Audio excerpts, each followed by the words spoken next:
We started by talking about the cost of fertilizer might go up.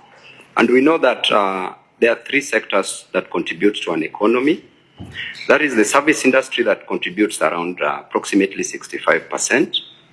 Then we have manufacturing and construction that contributes approximately 16%. Then we come to agriculture that gives us approximately 19% to the economy. If you raise the cost of fertilizer, Chairman, don't you think that the cost of food production or other production in agriculture is going to go high, and this is going to affect the common mwananchi, because the price of the goods that are going to be produced are going to be high, and thereby killing this agricultural sector that contributes 19% to our economy. Number two, Chairman, we talked about the imports.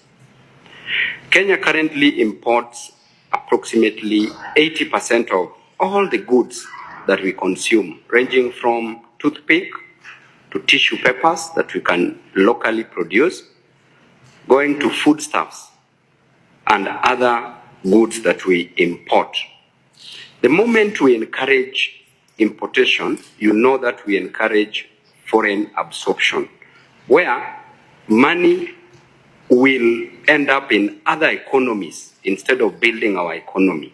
So don't you think, Chairman, that we need to encourage domestic production where we manufacture locally so that we increase higher demand for these goods, because their prices will be low and their demand will be high, thereby the government can collect more revenue. So please look into that. Yesterday, the Auditor General did say that we are under collecting our revenue. With that in mind, how are we going to work on the current finance bill to finance the current budget without borrowing and introducing more taxation, taking into account, Chairman, that last year we saw and we were in a very precarious situation where the Gen Z-led revolution almost brought this country to its knees because they had nowhere to turn to, nowhere to run to, because there were high taxes which were introduced in the previous finance bill that was almost signed into an act. Don't you think that if we go this direction, and you will clarify if there's anything that any tax has been raised on any good or service in this country, because if there is any taxation, any tax increment, then I know that whatever will happen will better be imagined than experienced.